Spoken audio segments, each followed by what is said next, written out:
Audible's romance collection has something to satisfy every side of you. When it comes to what kind of romance you're into, you don't have to choose just one. Fancy a dalliance with a duke, or maybe a steamy billionaire. You could find a book boyfriend in the city and another one tearing it up on the hockey field. And if nothing on this earth satisfies, you can always find love in another realm. Discover modern rom-coms from authors like Lily Chu and Ali Hazelwood, the latest romantasy series from Sarah J. Maas and Rebecca Yarros, plus Regency favorites like Bridgerton and Outlander. And of course, all the really steamy stuff. Your first great love story is free when you sign up for a free 30-day trial at audible.com/Wondery. That's audible.com/Wondery.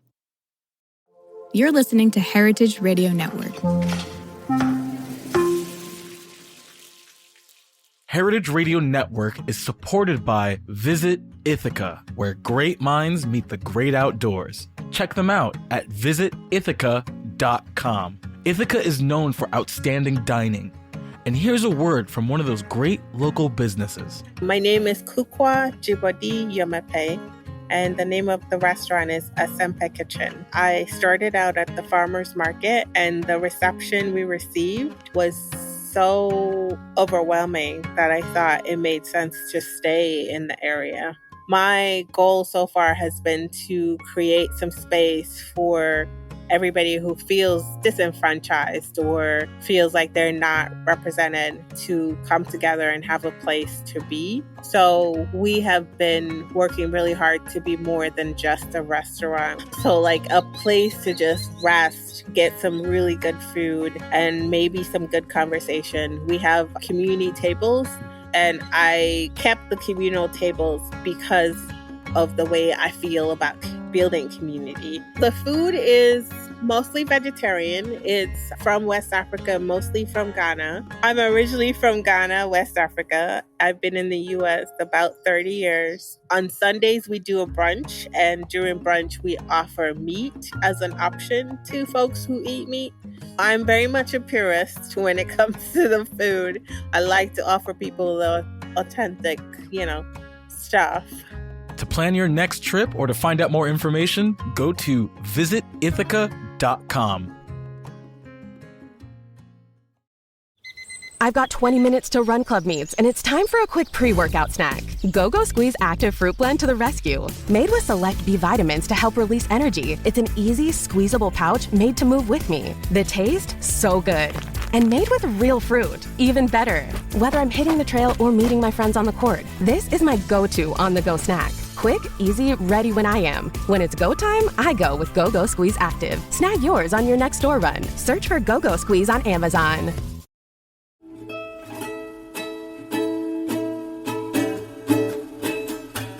I'm Peter Reinhardt, and welcome to Pizza Quest.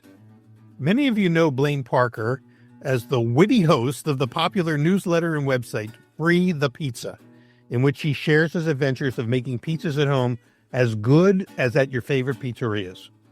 His anecdotes often include a character who he refers to as the fabulous Honey Parker. Well, Honey Parker is more than a character in his stories. She's Blaine's wife, muse, and creative partner in their ventures as writers and producers of television shows. Honey is also the author of her own series of humorous novels, such as the Careful-ish series, which is like the sitcom Friends, but for the next generation, about people during the COVID lockdown who drink too much and make bad choices. She's currently finishing up another series of books called The V Life, about, I kid you not, a Jewish woman, an advertising executive who also happens to be a vampire. Blaine also has a new book out called The Lazy Way to Pizza, a simple system for making the best pizza possible with the least amount of work. And now the two of them are collaborating on a television documentary special called Little Miss Margarita, a misunderstood pizza in a misunderstood place. Wow. You folks have a lot of balls up in the air, so welcome to Pizza Quest, Blaine and the fabulous Honey Parker, to tell us all about them. Okay, I do need to say one thing. I have not finished The Lazy Way to Pizza. That is the next book. It should be out by Christmas. Well, there you go. So by the time this airs, which won't be, it'll be well before Christmas. Yeah. Hang in there. But will it be teased on Amazon or other places? I hope so. I forgive me for maybe stealing the thunder for the pre-Christmas rush, but yeah, I want to make sure somebody didn't go looking for it and it wasn't there, because right now I'm still trying to get it done. But the wife says it'll be ready for the pre-Christmas rush. Yes. The muse is going to be pushing. Yes.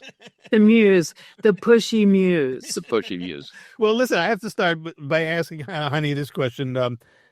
Your Jewish vampirist is named Sugar Bernstein. Sugar Bernstein, yes. Do I sense a trace of self-identification in this character? Well, yes and no. In the name, shockingly, no. I know that my name is Honey and my main character's name is Sugar. The reason her name is Sugar Bernstein is really because of Marilyn Monroe's character in Some Like It Hot. Oh, Sugar, yeah. That was Sugar Kowalczyk, and I loved I love incongruity. That's like my favorite thing in life, besides Mr. Parker. So the fact that she's a Jewish vampire, I knew I wanted to name her Sugar, and Bernstein just seemed wonderfully incongruous.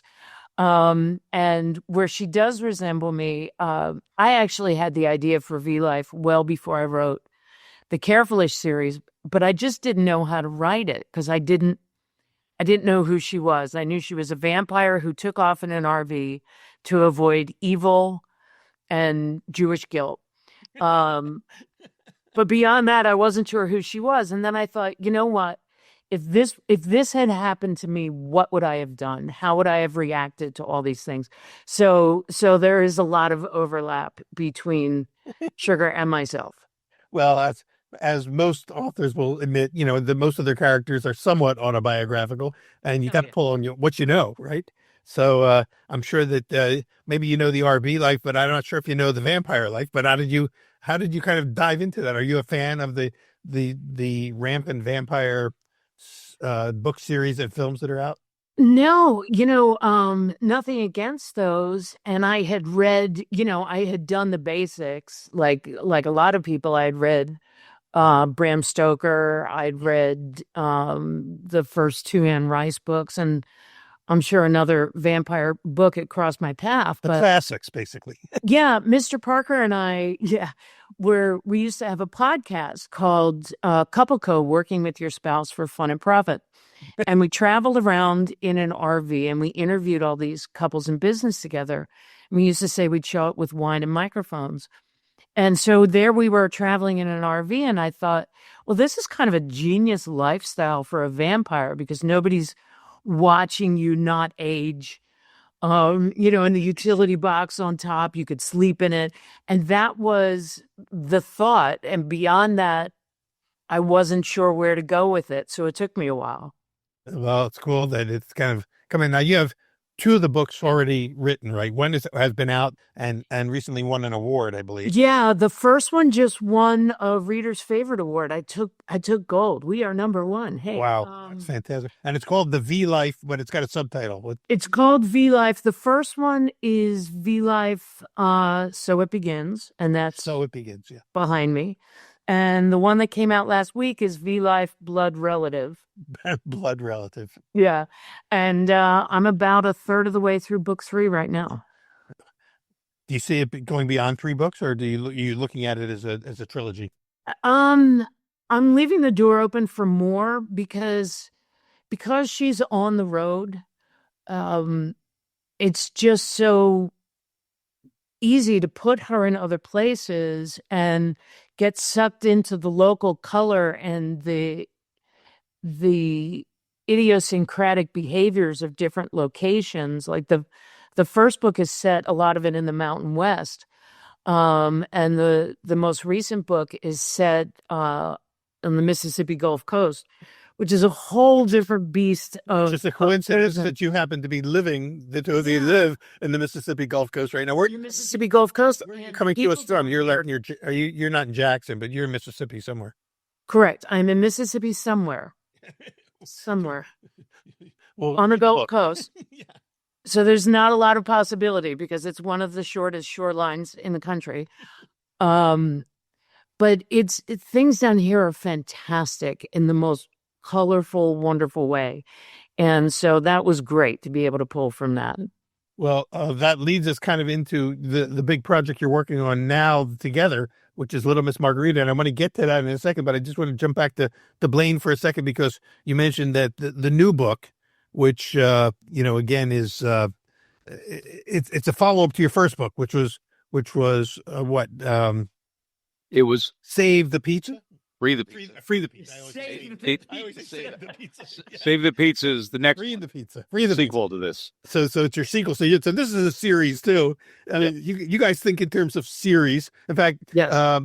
Before we leave the vampire series, being television producers and creators, have you already cast who's going to play Sugar when this goes to HBO?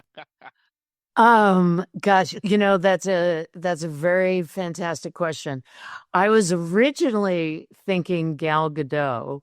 Wow. I know, right? So If so only, Gal, if only I've watched. Gal, I know, listens to your podcast. The lover that she is. So Gal, we're working on it. give me a shout. But there's another actress. I just forgot her name. When you talk to Blaine about something else, I'll look her up. But she was in Parks and Rec, and there was a character. There were a brother and sister that were very kind of nutty.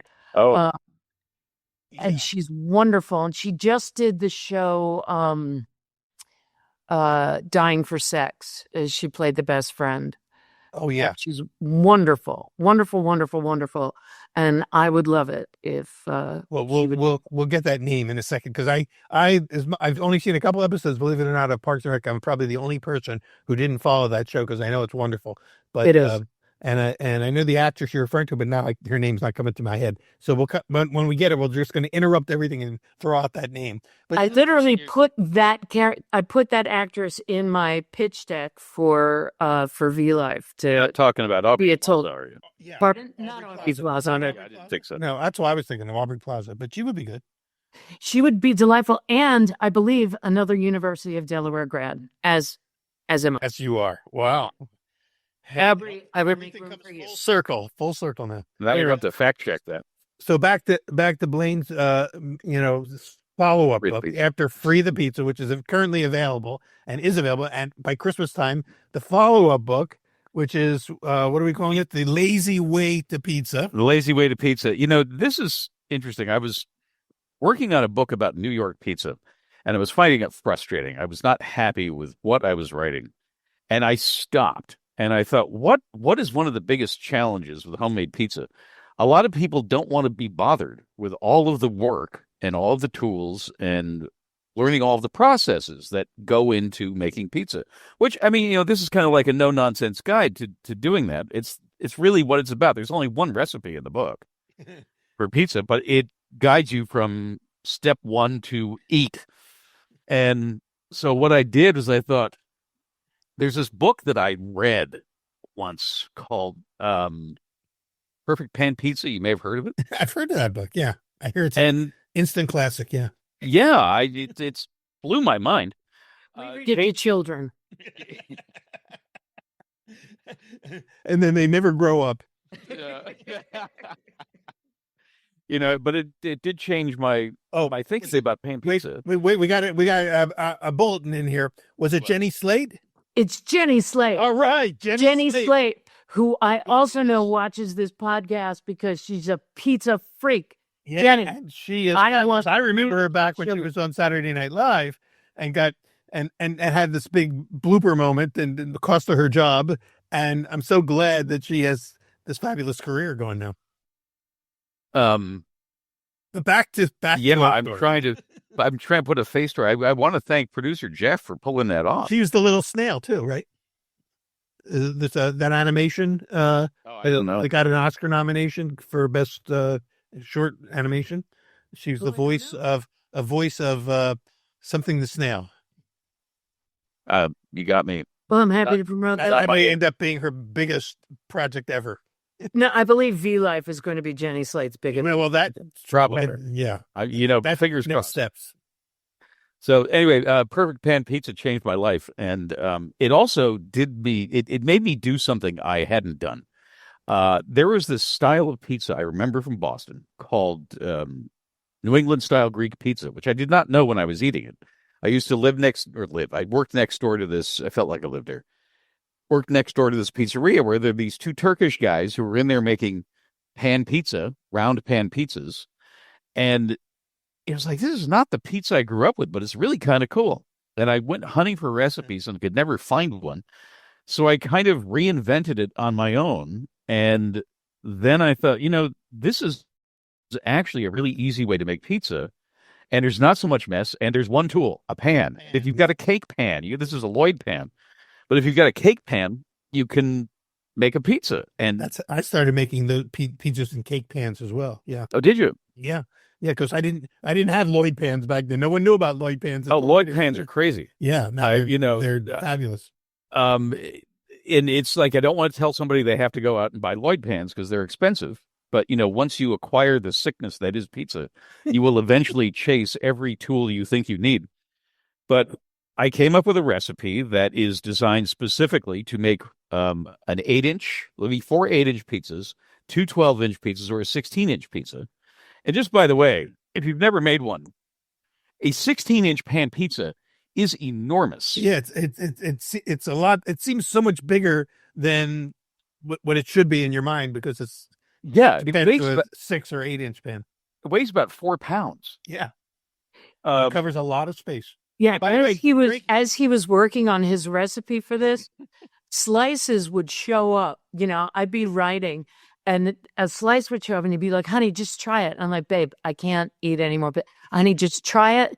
Just have one slice. Tell me what you think. I mean, this went on for some time.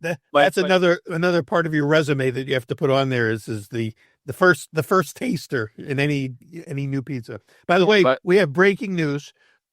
Marcel the Shell is the name of her character that Jenny Slate voiced in an Oscar nominated film.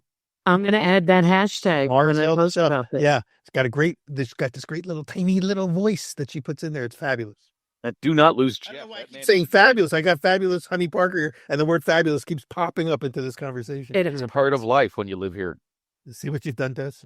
Well, thank you for joining us. I call him Mr. Parker. That is his nickname. Yeah. Well, that's your job too, to keep him humble. I always afraid somebody's going to think, why is he making her call him Mr. Parker? Like, I don't need to keep him humble. He's from Connecticut. I'm telling you, wherever we've lived, he makes the best pizza in town. I will say we've never lived like in New York City together, but wherever we lived, he makes the best pizza. And somebody will say, you compliment him. He's like, oh, anybody can do this. Anybody. Yeah. And I can show you how. There was a guy here. We're in Mississippi now. So, there is pizza, but you don't think there's going to be great pizza. And you have to drive a ways to get great pizza, but there's some good pizza. Yeah. But this guy who lives here, was born here, travels the country and the world. And he said, man, you have ruined me for all other pizza. And I was like, oh, well, thank you. And I think this is how you know that you have gotten to a place where you're making good pizza is you don't want to go out for it anymore. You'd rather have your own. He said that about the pizzas from your book that you ruined him. Wow. That's quite a compliment. Yeah. It's, pizza is a crazy thing. If you work at it enough, you end up getting really good and you realize, oh, I understand why it's so hard to make good pizza because it's time and effort and patience and all these things that a lot of people just don't want to bother with. And that's why the lazy way to pizza, as long as you've got patience, the lazy way to pizza has virtually no hands-on stuff to do. It's a no-knead dough, so you make it and let it sit. You ball it up, you put it in the fridge, you let it sit. Then you pull it out to make a pizza, you let it sit for a couple of hours, and you pan the dough, and you end up with a pizza that's like a really thin crust focaccia. And it's got this really lovely, crunchy brown bottom on it. And I've given the recipe to people to test. And I'm getting back photographs, and people are saying, hey, this is really great. And I love that I don't have to clean anything up. Yes, yeah. And the pan adds another dimension because you oil that pan So basically, you're frying the underside of your crust. Yeah. I think it's the secret to those Greek style pizzas too. Is that's my That's memory. my favorite part of this Yeah. style of pizza that he makes. Is that little bit of oil on the crust. It's so satisfying, and no, it's not a New York slice, but it is so. You're like, man, why am I loving this? And it's just really good. It's like the best hot buttered toast that you ever had. The first time Honey took a bite of it, she said, "Oh, this is what Elio's wishes it could be." And I've got a soft spot for Elio's. But yeah, Also, what are you referring to? Elio's is what? Elio's is a frozen pizza that some people actually have Elio's in their school cafeterias. But it's one of those frozen pizzas that you buy that has got this strange kind of airy crumb, and it gets crunchy when you bake it, and it kind of seems to have this texture of corrugated, some kind of corrugated product. And it's got a lot of surface area on the bottom, and it's a little oily, and it's like, I never had it. Yeah, it is totally a product of food chemistry. It is not. You just made me think. I bet if you took a slice of frozen Elio's and you oiled the pan before you made it, I bet it would be better. And heated it up in the oiled pan? Yeah. There you go. All right. Put that on the list. Well, let's not give people a reason to not buy my book. Well, which isn't out. Sauce and the cheese and all there that. could be some content for one of your next weekly posts on Free the Pizza. True. Which is great. Now I have to try it, though. Every Saturday I get a Free the Pizza post from you, and with anecdotes, which sometimes include the fabulous Honey Parker in there, busting your chops about something. And at the same time, you're, you got these great stories to tell that as your own discovery process, which I think is really what that newsletter is about, is your unfolding discovery process of how to keep making new things about pizza that you never knew last week. Yeah. And, it's also, you start to realize that you know enough that you can solve problems for people. Honey's brother sent me a photo and said, "What's going on with my dough?" And he had these 2 containers of dough, and one had expanded and the other one hadn't. And I thought about it for a while, and I finally said, "Are you stacking these things in the fridge?" And he said, "Yeah." And I said, "Let me guess, the big one is on the bottom." And he said, "Yeah." Fermentation creates heat, and that top container of dough is acting as an insulator. So the dough underneath is proofing at a much higher temperature than the one above it, and it is proofing too much. Or overproofing. Now, that's what consultants get paid the big bucks for. They do. Problems, the detective work of solving problems, usually dough problems. Yeah. I love it when restaurateurs start asking me for advice about pizza, which has happened a couple of times. That's when you know you've made it. That's really cool. One guy said, "Dude, 70% hydration. You're really courageous." He said, "Yeah, maybe I am." We were in France last year. We got invited, good friends of ours invited us on this trip to what a big mug you have. Wow. She's referring to my iced tea, my Arnold Palmer mug here. Yes. So we were invited to this French chateau. It was quite an experience, and their chef was wonderful. And he had this very, very old wood fire. 400-year-old wood-fired oven. Pizza oven. So he was totally geeking out with Blaine, and it was time to leave. And we're all like in the van waiting to catch the train back to Paris. And this guy's running out but Blaine, look at the X%, 90% hydration. I have to show you this. You're the fellowship of the pizza freak world is, totally. You're a player now in that world. Well, which leads me to this new project that you mentioned. You live in Mississippi. You've lived a lot of different places. You've lived in Utah. You've lived in the East Coast, the West Coast, but now you're in Mississippi and the Delta. And how's this Little Miss Margarita come into the picture? Did you discover? I think you were about to tell us about the guy who told you about.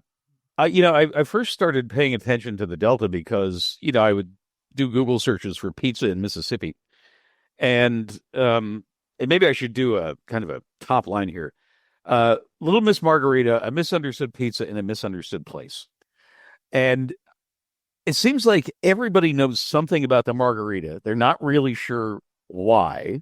I was just, in fact, talking to a guy. I said, look, you know about margarita pizza? He said, yeah. I said, do you understand anything about it? He said, no. Do you know why it is it's got this mystique? He said, I have no idea. I just know that I'm supposed to order it. It's like, okay. This is the guy that you talked about who No, this is just a friend of mine. Oh, okay, yeah. So people do not understand the margarita pizza, and people do not understand Mississippi. Right. That's the truth. Probably more true than the pizza part. Yeah. It's a place where they don't like outsiders. It's a place where they are ignorant and backwards, and it is a place where their food is hick food, and that's all they want. They're resistant to new foods. It's like fried chicken and chitlins and collard greens. I mean, this is what people think about Mississippi. All untrue. And yeah, it's all untrue, but it's what they think. So I started searching for pizza, and I discovered and was subsequently told about this place in Sardis, Mississippi, population about 1,000. And it is Dutch Van Oostendorp and his wife, Rebecca, and they have been up there for, I think, over a decade now, making wood-fired pizza. And Honey and I did a drive up there. One afternoon, we got in the car. Honey said, screw it, let's go. So how we get in the car. A guy named Dutch Van Oostendorp end up in Mississippi? That even sounds like a non sequitur. This is called Tribeca Alley. Yeah. Dutch Van Oostendorp moved to Sardis some people say it's the Delta, other people say it's the Mississippi Hill Country. So we're just going to the North Mississippi and letting you decide where it actually is. But his wife wanted to move down there to be closer to her mother. And, Dutch said, well, I'm going with you. And they couldn't find any good pizza. So they decided they had to make it. And he built himself a wood oven in his backyard. And as things do, they snowballed into him having a pizzeria and becoming a medaled pizza guy at that big competition in Orlando. I forget what it's called. And subsequently, I learned about Linea in Cleveland, which is now, at the time, it was the list of New York Times 22 best pizzerias in the country. Wow. We had the owners on Pizza Quest about a year ago talking about Rory and Marisol. They're great. Yeah. They're a great couple. And I was glad to hear them on this show. And because they needed to be here, and Dutch needs to be on this show too. We got to get we'll get By the way, Dutch is making, I was shocked. It's so good. You just don't expect it from this place. Yeah. So is this place a restaurant, or is it open to the public? It is a restaurant. Well, you're talking about Dutch's place? Yeah, Dutch's place. Tribeca Alley. It is open to the public. He does a really brisk takeout business. The last time I was there, there was like an endless stream of people coming in to pick up to-go pizzas. And if they're to go, if they're driving far enough, he will par bake them and let them finish them at home. Yeah, we got to get Dutch on a future episode. But Dutch speaks in Zen koans about pizza. It's fantastic. We were talking about how big should the fire be, and he said, "You want to know how big the fire should be?" I said, "Tell me." He said, "Big enough to scare you." There you go. It was funny. The other day, he sent me a photo of a fire big enough to scare you. I was like, "Hey, that's really cool." Looks like AI created that, and I know it didn't. But anyway, he's baking. Would you say a Neapolitan style pizza then in these super hot ovens? I would call it Neapolitan merely because he's put his own spin on it, and he's got his own flour blend for the dough, and it's really good. But anyway, there's another place in Oxford, the college town, Mississippi, and so they're all what I call the North Mississippi Pizza Crescent. They've got a wood-fired pizza program, and it is really good. And in fact, this pizza showed up at my place, and this crust, I was like, okay, this is Naples. But what is the name of that place in Oxford? It's called St. Leo. Wow. So what I did, Honey had left town, and I said, this is a perfect excuse to do something stupid. It was December, and I got in the car, and I drove 5 hours to Oxford, and I had lunch at St. Leo and had their pizza margarita. I was like, okay, this is a really good pizza. And then I went and had dinner with Dutch at Tribeca Alley, and his margarita is one of my favorites. And I was like, yep, this did not disappoint me.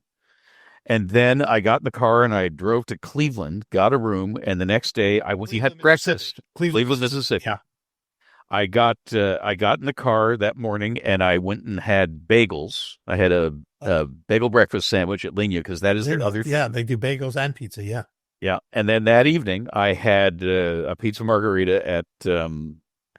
And I was like, okay, these are three great pizza margaritas in a place you really don't expect to find them. And I just figured it was a blog post. And as this gestated and, bounced around in my head, eventually it morphed into, well, there's a documentary here.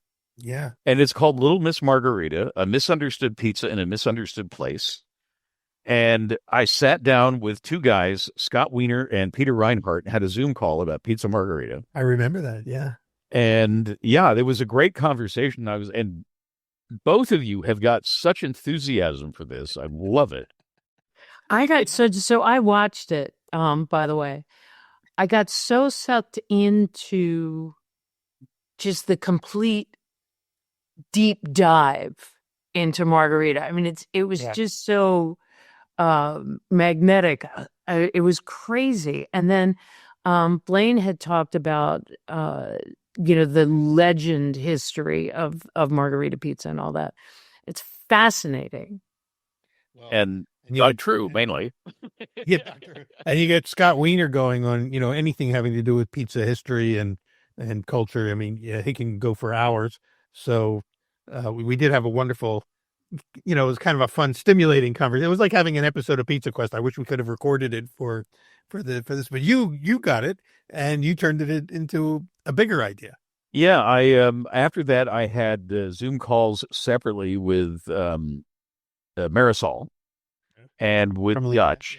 Yeah. And I finally was able to get a hold of Emily Blunt. Yeah, we didn't know anybody who knew her. I didn't know anybody who knew her. But finally I said to Honey, all right, we know these guys in Oxford. You're my executive producer. You're better friends with them. I think you need to reach out and see if they know Emily Blunt and if we can get an introduction. And lo and behold, they did. And we have now got Emily involved. Does Emily have a place? Does she have a restaurant or bakery in Mississippi? That's St. Leo. Yeah. Hers is St. Leo in Oxford. In Oxford, yeah. That's Emily Blunt's place. Yeah. She was in okay. Each of these three people had misunderstandings about Mississippi. They had no idea what they were getting themselves into. And, Emily had been an actress in New York and her husband is from Oxford. And he said, look, I really want to move home. And she said, oh, all right, let's try it. And he said, if you don't like it, a couple of years, we'll move back. Well, she has got a James Beard nominated restaurant in Oxford, Mississippi that is considered the premier pizza joint. Is there anything she can't do? Everything that just turns to gold. It's crazy. By the way, this is the actress Emily Blunt from California, not the actress Emily Blunt from across the pond. Oh, different Emily Blunt. Oh, okay. I'm sorry. Well, because in my mind's going, oh my God, she from The Devil Wears Prada to the other movies. Okay. You get immersed in this and you forget that Emily Blunt is actually a celebrity. And there is another Emily Blunt. Emily Blunt, who spells her name correctly, Blount. And yeah, like Roy Blunt. Emily Blunt. She's an actress also. She's an actress. She is, I think this is a great credit. She's done a bunch of stuff, but she was in, there's a show called Tony and Tina's Wedding. Yeah. Yeah. It's a show where you go and you sit down at the tables. Oh, yeah. Wedding Yeah. reception with the guests. It's a stage show. Yeah, you're in it, but it's an improv show too. So you're part of the show. Yeah, it's like immersive dinner theater. Wow. Yeah. Which is, and I actually had done stand-up comedy with one of the creators of the show, and I was hoping that they knew each other, but apparently not. But anyway, that is, I'm talking to everybody about what is a margarita. What is the mystique of the margarita, and does the pizzaiolo have a responsibility to the margarita? And, also misunderstandings about Mississippi and about the pizza.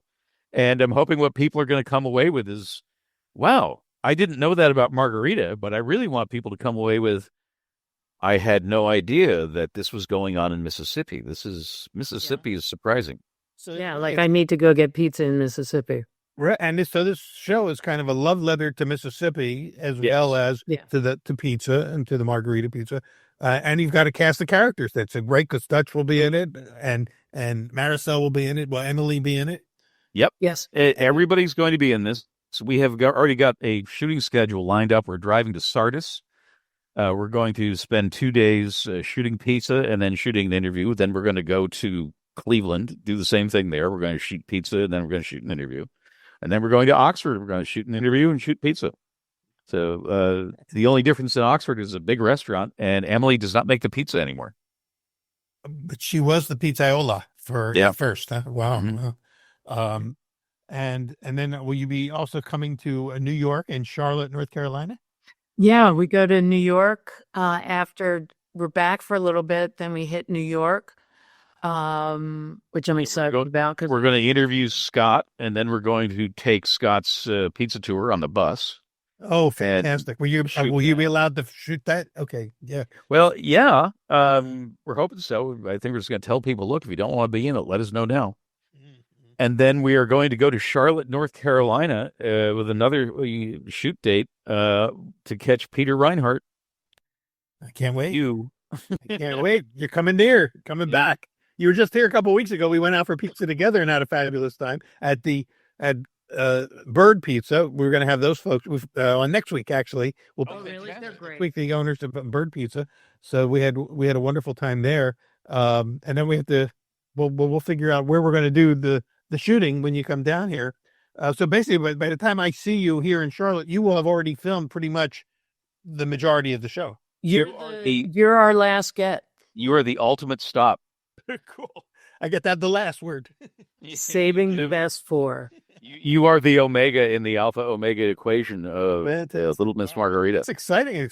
Now, where will this air? Who's the sponsoring network or station for this? Right now, we are financing this ourselves. We're going to be looking for grant money, but at the end of the day, what this is going to, the business model for this is to get it into festivals, get some awards. In a perfect world, we qualify for the Academy Awards, which would be fun. And I think more importantly, looking for like the James Beard Media Awards. We want to do this to get recognition and potentially grow it into something bigger. And then in terms of revenue, we'll put it out with the aggregators and try and get it on Amazon and, everybody else who charges to stream video. And I got to say, the reason I thought this was viable is because I was on Delta in-flight. I saw an 8-minute documentary that I thought might be really interesting, and it wasn't, about a food that I'm not going to mention. But I was like, okay, if somebody can get this onto Delta in-flight, I can do better, and I can get it everywhere. Yeah, we're working with Steve Mims, who's going to be our director of photography and our editor, and he's got quite a nice track record. 40 years of experience doing this. He is from Mississippi, and he is so into this. And we've got the amazingly talented Rich Rao working on sound. Yes, Rich said, "Oh, you're making a movie about Margarita? I'll do post-production audio." It's good. It's good. That's cool. This sounds a lot like the way Pizza Quest began 15 years ago. When we put together a crew of some very talented folks who were based in L.A. and in the Hollywood, film scene, and that's how we got our first videos made. I was just watching a video of you at Pizza Antica in Marina del Rey. Yeah, we did some filming there. Yeah, one of those productions. Yeah, isn't he the guy who teaches the VPN courses? Yeah, Pepe Mile. Yeah, and he was one of the very first guys to teach people the authentic, approved method for how to make and that we have videotape of that on our site on pizzaquest.com. And since then, of course, there's been a whole new generation of teachers coming in now, and it's expanded. But yeah, a lot's happened in 15 years in the pizza world, and I kind of like where you're taking this same idea, the same notion of you had a quest, you had your own little pizza journey through Mississippi, through the Delta, and everywhere else, and are documenting it and turning it into a really kind of creative expression that tells more. It's more than just about pizza. This is a little weird. This is like the culmination of 40 years of experience in media. I had never thought I was going to direct a documentary, but I've directed hundreds of radio commercials. I have been involved with production on dozens of videos and TV commercials. Honey has been involved. Honey actually directed a short film a few years ago, a fictional film, a mockumentary, in fact. Really? And when I thought that I need someone to keep me on the straight and narrow, I said, "Honey, you need to be my executive producer." There you go. Yeah. And so far, she's doing a great job. Much to my surprise, that we have not yet had a single argument about this. That's good. Well, I will say that Blaine's my editor on all my books, and we don't seem to argue about those kind of things. Mm-hmm. There's pretty much nothing that goes out that we don't both touch, and we certainly argue, but not about that.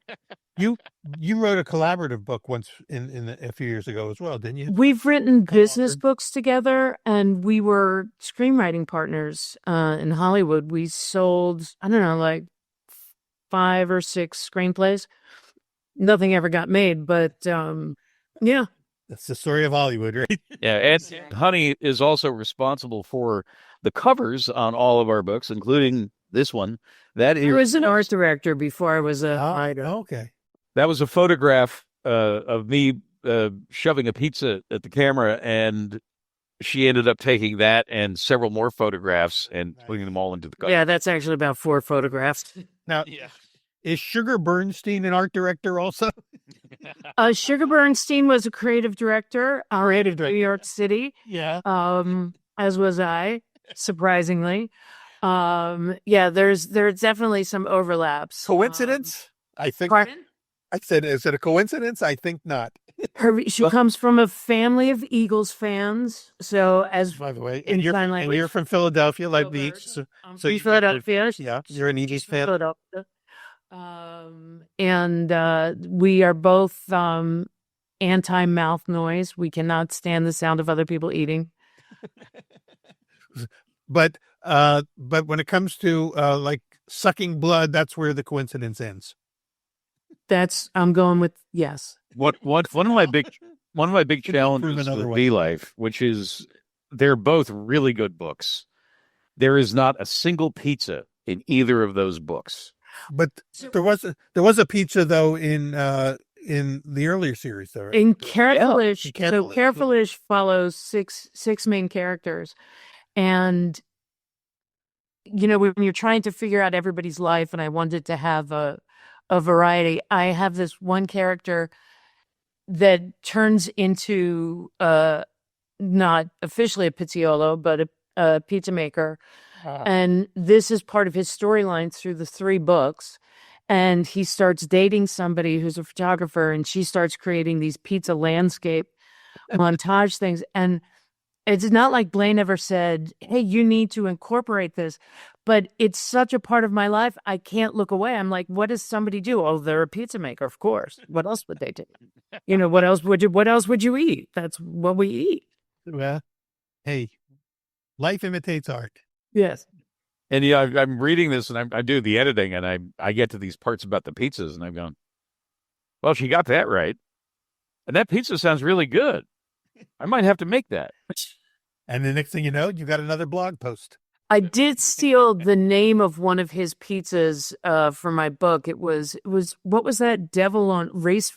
Oh, Race with the Devil on a Spanish Highway.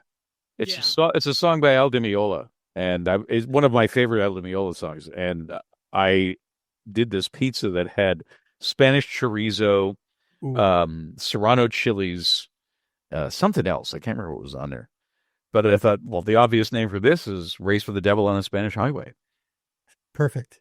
Well, let's get back to this, to the Little Miss Margarita, because you're filming, you're in pre-production now, I guess. You're getting ready to start filming. Yeah. When do you project that this will be ready for prime time? I want this done by the end of the year, and I'm going to do everything in my power to make that happen. Wow. But I think it'll be done. It may bleed into January, but there's a film festival that we want to have it ready for that is in January. So we'll be pushing. Wow. So that's going to be fast track. Now, you may want to think about talking to the guys at Pizza Expo in Vegas in March and see if you can get a showing there. That's a great idea. As yeah, part of the event. don't think that didn't cross my mind. Yeah, I'm sure it did.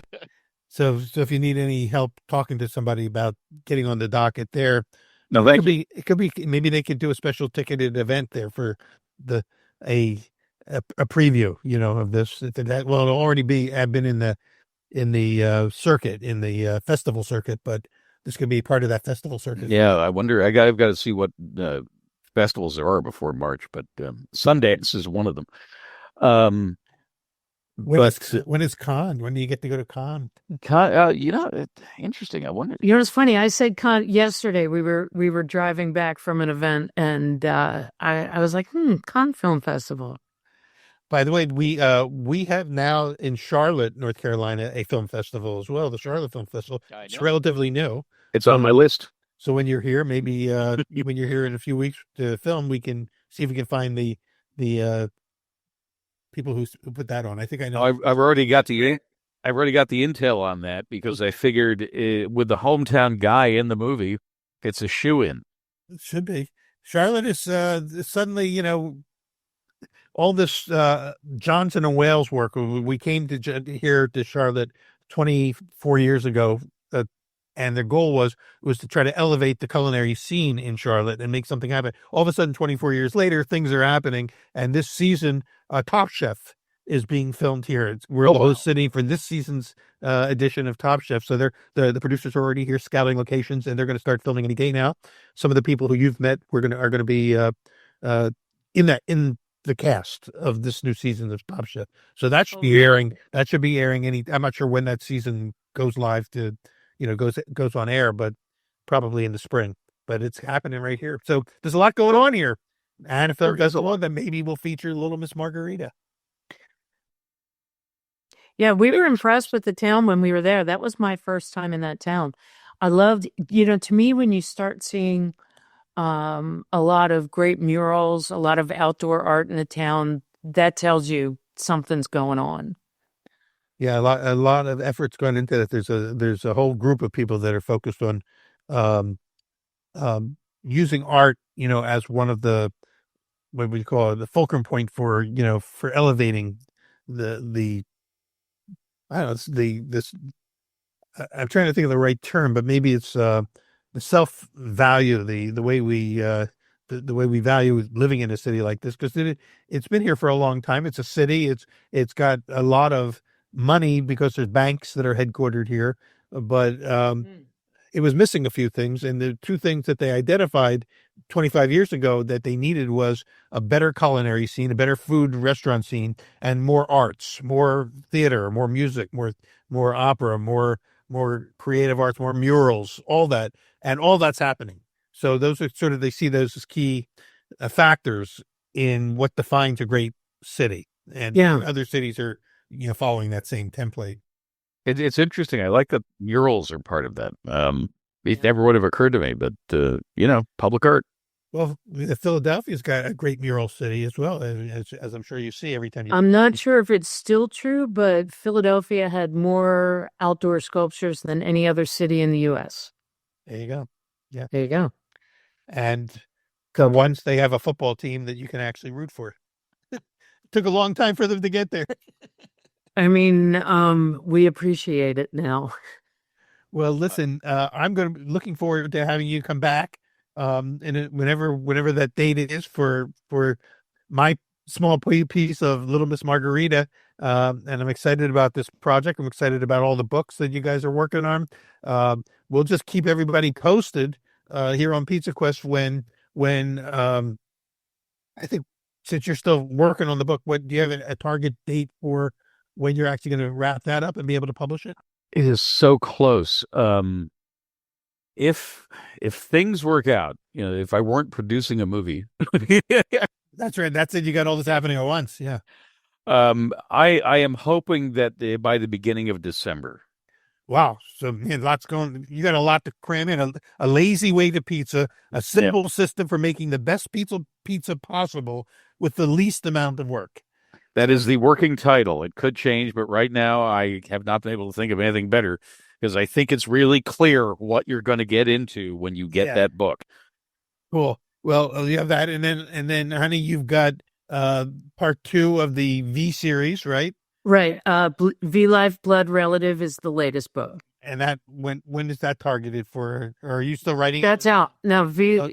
Book 2 came out about a week ago. Oh, okay. So now there's 2 in the series. So, yeah, I'm about a third of the way through book 3, and that won't be out until midsummer. Whew. Well, you guys have a busy slate, and speaking of slate, Jenny Slate, if you're listening.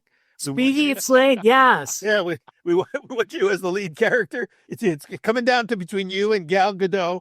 So one of you is going to get it. And, Jenny, all I'm saying is sweep the leg. All right, guys. Blaine and Honey Parker, it's been a delight having you on Pizza Quest today. Thank you so much. I look forward to seeing you in a few weeks. I look forward to seeing all of you back on the next episode of Pizza Quest. Thanks for joining us today. Thank you, Peter. Thanks for having us. Bye-bye. Thanks for listening to Heritage Radio Network, food radio supported by you. Keep in touch at heritageradionetwork.org/subscribe.